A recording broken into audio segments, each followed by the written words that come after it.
Pernahkah Anda menanam jambu air namun rasanya tidak manis, hambar, pecah, serta hasilnya tidak optimal? Pada video podcast kali ini, saya akan menjelaskan tentang permasalahan-permasalahan pada jambu air.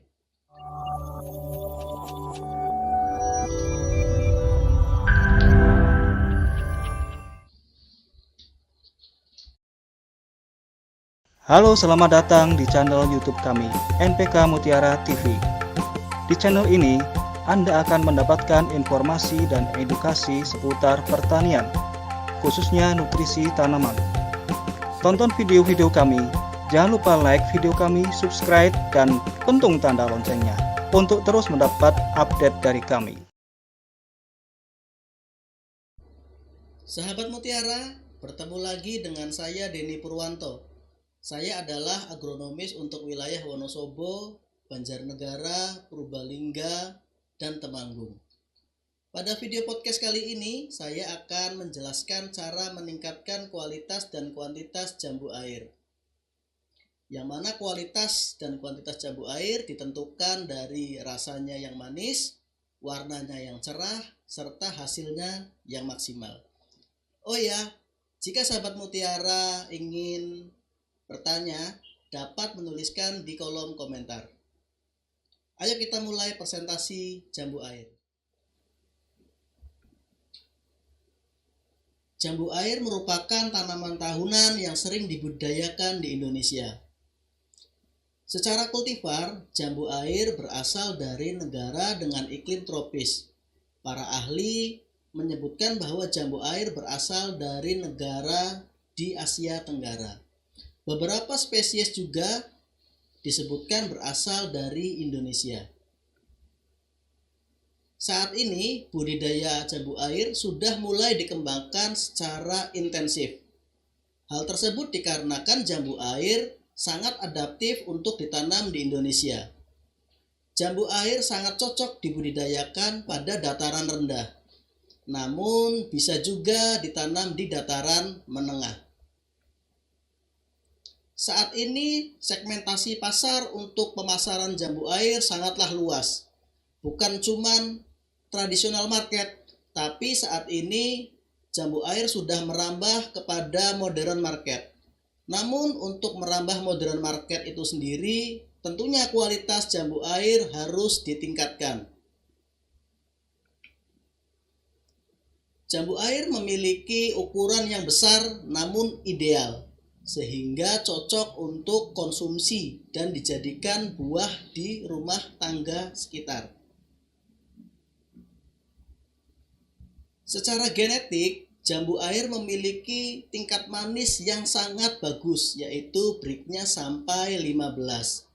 Hal ini yang menyebabkan pemasaran jambu air tidak kalah dengan melon, sumangka, atau yang lainnya. Di sini jambu air pun bisa panen lebih dari 1 kali dalam 1 tahun, sehingga petani yang membudidayakannya tentunya dapat untung yang lebih besar. Lalu, apakah pemupukan yang tepat perlu dilakukan untuk budidaya jambu air? Jawabannya, ya. Pemupukan yang tidak tepat dapat menyebabkan buah pecah. Hal tersebut dikarenakan defisiensi kalsium. Jadi buah pecah ini tidak disebabkan oleh hama atau penyakit ya sahabat mutiara, tapi ini disebabkan oleh defisiensi kalsium. Perlu sahabat mutiara ketahui bahwa sifat unsur hara kalsium itu adalah immobile. Artinya dia tidak dapat bergerak ketika tidak ada penyinaran matahari secara intensif. Sehingga perlu kiranya kita lakukan penyemprotan kalsium tersebut langsung pada buahnya atau batangnya. Tentunya untuk menanggulangi pecah buah tersebut. Lalu hal yang sering menjadi hambatan dalam budidaya jambu air adalah kerontokan bunga. Kerontokan bunga ini sangat berpengaruh terhadap hasil dari produksi jambu air tersebut. Ketika kerontokannya sangat banyak, tentunya klaster-klaster jambu air tidak akan maksimal, sehingga hasilnya pun akan tidak memuaskan. Solusi untuk mengatasi kerontokan terhadap bunga perlu kiranya dilakukan penyemprotan dengan menggunakan Merauke MAP dan Merauke Kalnit. Atau sahabat mutiara juga bisa menggunakan Merauke MKP atau Merauke Kalnit. Dengan aplikasi fosfor dan kalium tinggi, diharapkan kerontokan bunga dapat diminimalisir, sehingga klaster yang dihasilkan dapat sempurna dan hasil jambu citra dapat maksimal. Lalu, bagaimana untuk meningkatkan break warna atau aroma jambu citra itu sendiri? Kita harus menambahkan kalium dalam bentuk pupuk tabur dan pupuk semprot. Jambu citra merupakan salah satu tanaman yang sensitif terhadap klor, sehingga kita harus meminimalisir penggunaan kalium yang berasal dari unsur KCl atau klor tersebut. Pupuk subur kali butir sangat efektif digunakan untuk tabur pada jambu citra untuk meningkatkan Brix tersebut dan juga meningkatkan bobot dari buah jambu air tersebut. Ketika kita mengaplikasikan pupuk subur kali butir, dapat juga kita tambahkan atau kita bantu dengan pupuk Merauke SOP dengan kandungan sulfur dan potasium yang 52%, maka bobot buah dan warna buah serta Brix-nya akan maksimal. Ketika pemupukan dilakukan dengan cara yang tepat dan efektif, maka panen yang dihasilkan dapat lebih banyak.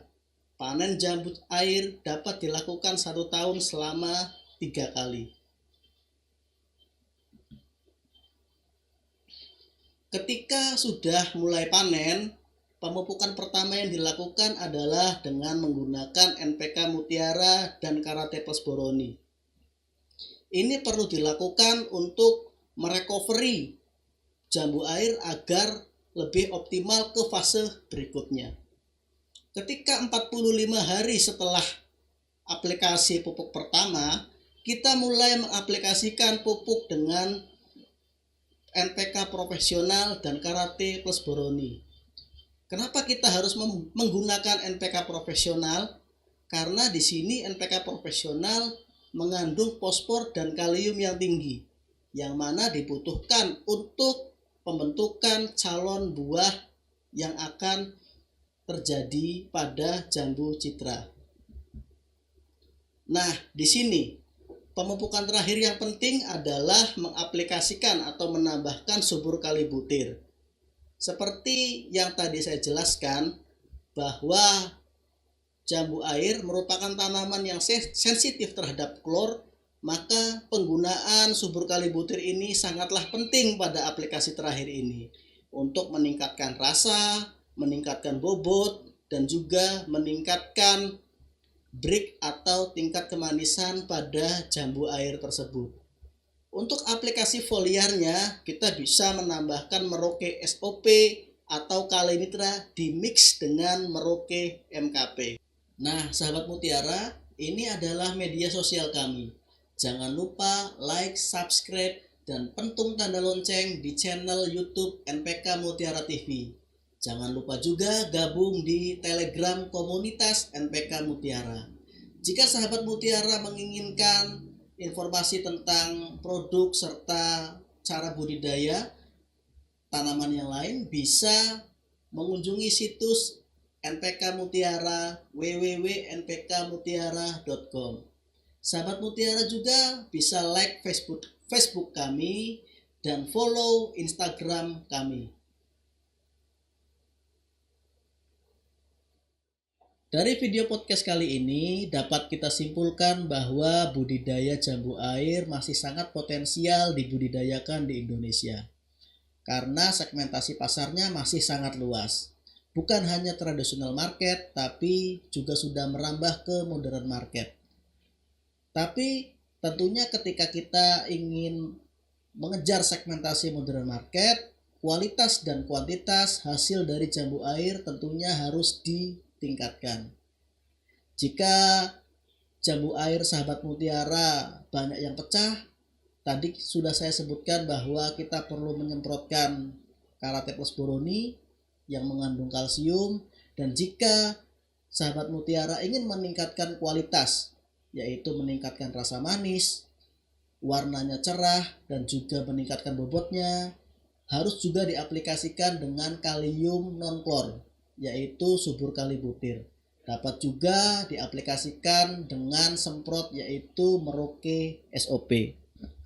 Sahabat mutiara, jika video podcast kali ini dirasa bermanfaat, silakan bagikan sebanyak-banyaknya ke media sosial sahabat mutiara semua. Jangan lupa like, subscribe, dan pentung tanda loncengnya di channel NPK Mutiara TV agar sahabat mutiara tidak ketinggalan video-video dari kita berikutnya. Stay healthy, jaga jarak, salam mutiara.